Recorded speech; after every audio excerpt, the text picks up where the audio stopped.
हमारे समाज में होता क्या है, जब महिलाएं आगे बढ़ती हैं तो घर वाले, समाज वाले, ए कहाँ जा रही है, पता नहीं कहाँ जा रही है। तो उनको बूस्टअप करना हमारा मेन मकसद है, कि उनको बूस्टअप करना। हम कहते हैं ना कि मेरा मन दर्पण कहलाए, मतलब मैं बुरी नहीं हूँ, और मुझे अगर कोई बुरा कहता भी है तो मुंह से जवाब नहीं देना है, अपने कर्म को करके हमें इस समाज में आगे बढ़ना है। और उसका जवाब हमारे किए हुए कर्म जो होते हैं, जब हम अपने राह में आगे बढ़ते हैं, अपने सफ़र को तय करते हैं, हम अर्निंग हैंड होते हैं, तो फिर खुद ब खुद हमारा जवाब उन लोग को मिलना शुरू हो जाता है। और जो लोग हमारी बुराइयां करते हैं इस समाज में, जो मुझे बैक खींचने की प्रयास करते हैं, वो फिर आपको खुद ही कहेंगे कि अरे देखो वो तो महिला ऐसे कर रही है, तुम कुछ नहीं कर पा रही हो। हमारी बच्चियों में, हमारी बहनों में वो फ्लो होता है जिसको हमारा समाज रोकना चाहता है, और रोक रहा भी है।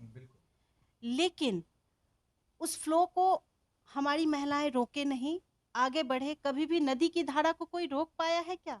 वो रुकता है क्या?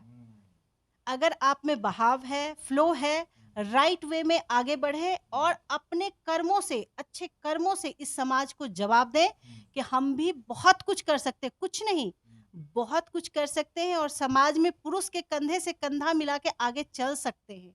और हमारे समाज में हमारे जो भी भाई हैं, बहन हैं, माताएं हैं, उनको एक अनुरोध करना चाहेंगे कि आप अपनी बहनों को, बहुओं को शिक्षित बनाएं। अगर वो शिक्षित रहेंगी तो दो पैसे कमाने लायक तो रहेंगे ही, अर्निंग हैंड तो रहेंगी ही, किसी और से पैसे मांगने की तो जरूरत नहीं ही होगी। साथ में जो आपके घर में छोटे बच्चे हैं वो भी शिक्षित होंगे, क्योंकि जब माताएं शिक्षित होती हैं तो अपने बच्चे को भी उसी हिसाब से शिक्षा देती हैं, और उनके बच्चे भी आगे बढ़ते हैं। जनरेशन चेंज हो जाता है। जी बिल्कुल। अभी हम पटना में मौजूद हैं और हमारे साथ पटना की एक बहुत बड़ी शख्सियत, एक बहुत बड़ी वकील, एक बहुत बड़ी पॉलिटिशियन और एक बहुत बड़ी समाज सेविका अन्नपूर्णा कुमारी जी मौजूद है। बहुत बहुत स्वागत है आपका मैम। धन्यवाद। आज इनके पास आने का रीजन ये है कि आज राष्ट्रीय महिला दिवस है और कहीं ना कहीं अन्नपूर्णा कुमारी जी महिलाओं के सम्मान में, महिलाओं के हक में, महिलाओं की लड़ाई बहुत लंबे समय से विभिन्न किरदारों में लड़ रही हैं, एक पॉलिटिशियन के रूप में, एक वकील के रूप में और एक महिला होने के नाते। और सबसे बड़ी बात यह है कि ये बेगूसराय की बेटी है। बेगूसराय में मैम कहाँ पे आपका घर है? मैं बेगूसराय में बलिया पड़ता है क्षेत्र, वहाँ पे एक दियर है, दियरा। अच्छा, हाँ जानते हैं। मैं वहाँ की रहने वाली हूँ, गोखले नगर बिशनपुर। लेकिन पावर हाउस रोड में मेरा अपना रेसिडेंस है। जी। मैम बेगूसराय जहाँ पे कुछ समय पहले तक शिक्षा का घनघोर अभाव था, जब आप लोग 9th-10th में होंगी तो कहीं ना कहीं महिलाओं को उतना शिक्षा के प्रति जागरूक नहीं था या आगे बढ़ने नहीं दिया जाता था ग्रामीण क्षेत्रों में। लेकिन वहां से निकल करके इतना बड़ा सफर तय कर लेना और एक ब्रांड बन जाना, कैसे हुआ ये मुमकिन? मैं इसके लिए अपने परिवार के सभी सदस्यों को धन्यवाद करना चाहूँगी कि मेरी शादी हुई, उसके बाद भी उनका सहयोग रहा। मेरे बाबूजी, मुझे लगता है जब मैं छोटी थी तब भी कहते थे कि हमारी बेटी तो है ही नहीं ये सब। हम लोग 4 बहनें थे, जिसमें मैं सबसे छोटी थी। 2 भाई हैं, दोनों भाई के बीच में। लेकिन वो इतना हम लोग को बूस्ट अप करते रहते थे कि ये तो लड़का है, इसको तुम लोग लड़की की तरह क्यों पाल-पोस रही हो? अच्छा, अच्छा। लेकिन कुछ रीज़न रहा जो उनको शादी मेरी जल्दी करनी पड़ी। जल्दी मतलब मैं 9th पास आउट हुई थी, उसके बाद मेरी शादी हो गई। उम्र कितना होगा मैम उस टाइम में? लगभग साढ़े 16-17 साल क्रॉस कर मतलब उस चुके थे। समय हाँ, उस 18 साल के आसपास। मतलब उस समय आप मेंटली तैयार थी शादी के लिए कि मतलब हो गया, अब तो हो गया? नहीं, बिल्कुल नहीं। बिल्कुल नहीं, अच्छा। क्योंकि 10th पास करने के बाद कहाँ बच्चों को समझदारी होती है, उस समय तो बस खेलने-कूदने की उम्र रहती है। और शादी के जस्ट बाद बच्चे भी हो गए। अच्छा, और वहाँ से लेके अभी तक का सफ़र बहुत लंबा रहा। शादी के बाद जी बिल्कुल, मेरी पढ़ाई भी 2-4 साल ब्रेक हुई, फिर वापस कंटिन्यू हुई। मुझे लगता था कि कुछ तो करना है। और ग्रामीण क्षेत्र में शादी हुई, हस्बैंड भी जॉब में थे, लेकिन फिर भी हर एक परिवार की कुछ न कुछ समस्या तो होते ही है। तो उसी समस्या को जूझते हुए यहाँ तक का सफ़र तय किए। कहीं ना कहीं मैम जिस ओहदा पे आप हैं तो नॉर्मल इंसान नहीं पहुंच पाता, या तो आप बहुत ज़्यादा टैलेंटेड या आप फिर आपका बहुत ज़्यादा इच्छा था कि कुछ करना है, या फिर आप पढ़ने में बहुत ज़्यादा तेज थे, पढ़ाई ब्रेक हुआ, उसको कैसे फिर कंटिन्यू कर लिया और इसको मेकअप कर लिया? देखिए, मैं जिस फैमिली से थी वो बहुत ही उच्च वर्गीय में थे, और शादी हुई तो ससुराल थोड़ा ग्रामीण क्षेत्र में था। और हर घर की कुछ ना कुछ कहानियाँ तो होती ही हैं। लेकिन मुझे लगता था कि मुझे तो कुछ करना है। मेरे हस्बैंड कभी कुछ बच्चों ने गलती की, छोटी बेटी है मेरी, तो कुछ एक बात ऐसा पुश किया ना कि मुझे लगा कि नहीं बाबा, लड़की है तो क्या हुआ, करना तो है। और बड़ा मुश्किल था, सफ़र तय करना तो लड़की हूँ लड़ सकती।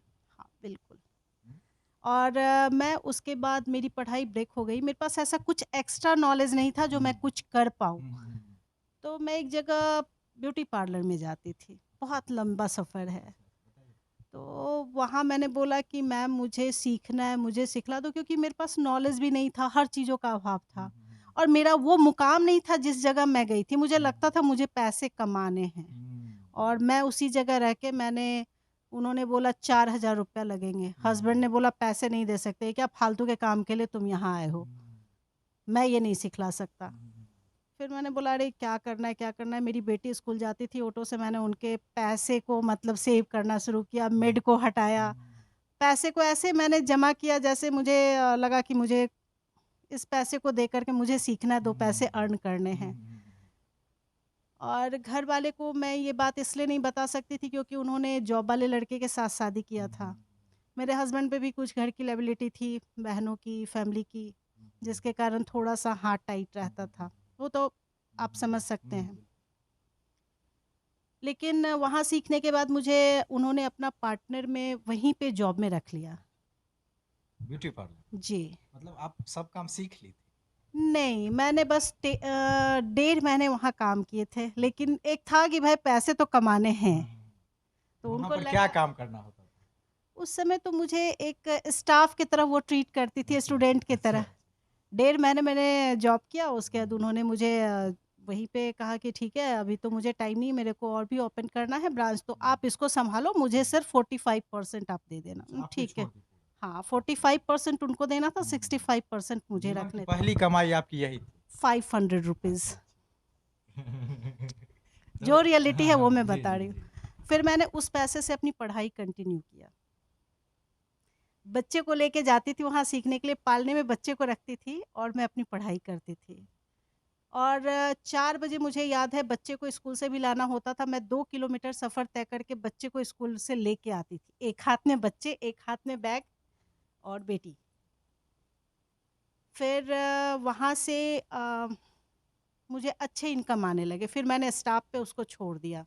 मतलब मैं जहाँ पार्टनर थी, पैसे तो आते ही थे, मैंने स्टाफ को फिर वो क्लिनिक, ब्यूटी क्लिनिक था, मैंने छोड़ दिया। मैं अपनी पढ़ाई कंटिन्यू की। उसी बीच में मुझे एक जगह से ग्रेजुएशन करने के बाद ऑफ़र आ गया कि आपको आईसीआईसीआई बैंक उस समय लॉन्च की थी, प्रूडेंशियल इंश्योरेंस कंपनी थी। मुझे ऑफ़र आया कि आप इसमें जॉइन कर लो। नहीं, मेरे हम पास कह तो सकते हैं कि आप पहला बिज़नेस जो कि कहीं न कहीं सफल रहा, पहला बिल्कुल। काम आपका सफल रहा। फिर मैंने आईसीआईसीआई प्रू में जॉब किया। इसी बीच में मेरी मदर इन लॉ को कैंसर हो गया। मैं बॉम्बे से बिहार मूव कर गई। मेरी पढ़ाई चल रही थी बॉम्बे में। बिहार मूव की तो फिर यहाँ से मैंने लॉ किया बिहार में, क्योंकि मुझे पढ़ना था। मुझे बस मेरा एक ही मकसद था, मुझे आगे बढ़ना है। मतलब मेरा मुकाम वो पार्लर या कोई और काम नहीं था। मेरा मुकाम था कि मुझे जिस परिस्थितियों को मैं झेल रही हूँ, वो परिस्थितियाँ मेरे समाज में जो बेटियाँ झेल रही हैं, उसको कैसे मैं उस परेशानियों से मुक्त करूँ। ध्येय मेरा इसीलिए ये एक ही फ़ील्ड था। आप पकड़ी। जी। फिर मैं अक्सर हाँ, किसी न किसी बहनों को लेके, बेटियों को लेके संघर्ष करते रहती थी। कभी ऑफ़िस में किसी के लिए, उनके राइट के लिए लड़ती थी। तो मुझे मेरे एक मित्र ने कहा कि आप जब इतना करते ही हो, तो आप लॉ की पढ़ाई क्यों नहीं कर लेते हो? आपके पास नॉलेज है, आप अच्छी वक्ता भी हो, आपकी पकड़ है। फिर मैंने 5 इयर्स का कोर्स किया, करके मैंने लॉ की पढ़ाई की। 2014 में मैंने बार काउंसिल में अपना जब जब तक एनरोल आपका लॉ खत्म हुआ, बच्चे लोग बड़े हो गए। नहीं, मेरे बच्चे दोनों छोटे थे। मैं बच्चे दोनों को 6 बजे सवेरे स्कूल भेजती थी। उसके बाद मैं 7 बजे से लेकर के और 11 बजे तक क्लासेस करती थी। और अपनी पढ़ाई कंटिन्यू करते हुए मैं फिर आईसीआईसीआई बैंक में मैं मैनेजर हो गई थी, बिज़नेस मैनेजर। फिर मैं जॉब करने जाती थी। मेरे बच्चे 4 बजे स्कूल से लौटते थे, तब मैं वापस ऑफ़िस से स्पेशली बोल करके कि मुझे 1 घंटे पहले जाने दो, मैं फ़ील्ड जॉब में जा रही हूँ। उस समय अटेंडेंस थंब अटेंडेंस बनने लगे थे। तो मुझे फिर वो 1 घंटे के लिए ब्रांच मैनेजर रिलीफ दे देते थे। मैं घर आती थी, घर के आस-पास में लोगों से मिलती थी और उन लोग को टारगेट अचीवमेंट रहता है, वो तो मैं घर में बैठे भी कर सकती थी। और ये सफ़र मेरा 3 साल का रहा। मैं बिज़नेस मैनेजर 3 साल रही आईसीआईसीआई प्रू में। उसके बाद मैंने लॉ कंप्लीट कर लिया। मुझे बार काउंसिल का, ऑल इंडिया बार काउंसिल का मुझे सर्टिफ़िकेट भी मिल गया। मैं एग्ज़ाम पास की तो। फिर मेरे पास एक प्लेटफ़ॉर्म हो गया कि मैं महिलाओं को उनके हक़ की लड़ाई उनके तरफ से लड़ सकती हूँ। हाँ, और मेरा ये मकसद अब लगभग पूरा हो गया है और मैं महिलाओं के लिए, अपनी समाज में लड़कियों के साथ अगर कुछ परेशानियाँ होती हैं, तो उनके हक़ के लिए अक्सर हाँ लड़ते रहती हूँ और उनको न्याय दिलवाती हूँ। एक वकील के तौर पर और एक राजनेता के तौर पर क्या मतलब आपको लगता है संतुष्ट हैं आप? देखिए हमारा तो मेन मकसद है कि महिलाओं के हक़ की लड़ाई लड़ें। चाहे किसी महिलाओं भी को रूप में। हाँ, महिलाओं को बूस्टअप करें, उन्हें 2 पैसे कमाने लगे, क्योंकि मैंने वो सारे सफ़र को तय किया। एक कैसे कहेंगे, जो लड़कियां पढ़ी-लिखी नहीं होती हैं, उस परिस्थिति को भी मैंने फेस किया। फिर अर्निंग हैंड भी हुई और फाइटर भी रही, क्योंकि महिलाओं के हक के लड़ने के लिए हमारे समाज में होता क्या है, जब महिलाएं आगे बढ़ती हैं तो घर वाले, समाज वाले, ए कहाँ जा रही है, पता नहीं कहाँ जा रही है। तो उनको बूस्टअप करना हमारा मेन मकसद है कि उनको बूस्टअप करना। हम कहते हैं ना कि मेरा मन दर्पण कहलाए, मतलब मैं बुरी नहीं हूँ और मुझे अगर कोई बुरा कहता भी है तो मुंह से जवाब नहीं देना है, अपने कर्म को करके हमें इस समाज में आगे बढ़ना है और उसका जवाब हमारे किए हुए कर्म जो होते हैं, जब हम अपने राह में आगे बढ़ते हैं, अपने सफ़र को तय करते हैं, हम अर्निंग हैंड होते हैं, तो फिर खुद ब खुद हमारा जवाब उन लोग को मिलना शुरू हो जाता है। और जो लोग हमारी बुराइयां करते हैं इस समाज में, जो मुझे बैक खींचने की प्रयास करते हैं, वो फिर आपको खुद ही कहेंगे कि अरे देखो वो तो महिला ऐसे कर रही है, तुम कुछ नहीं कर पा रही हो, उनको देखो वो तो ये काम करते हुए आगे और बढ़। फिर एक दिन ऐसा आता है कि रिपोर्टर लाइन लगाते हैं इंटरव्यू लेने के लिए। देखिए मुझे तो आज अभी मैं 2-3 दिन पहले गई थी अपने किसी संबंधी के घर में, शादी में गई थी और मुझे बहुत खुशी हुई बढ़ैया जाके कि मैं जिस जगह एक छोटी बच्ची थी, उस अरे वकील साहिबा आ गई। वकील साहब।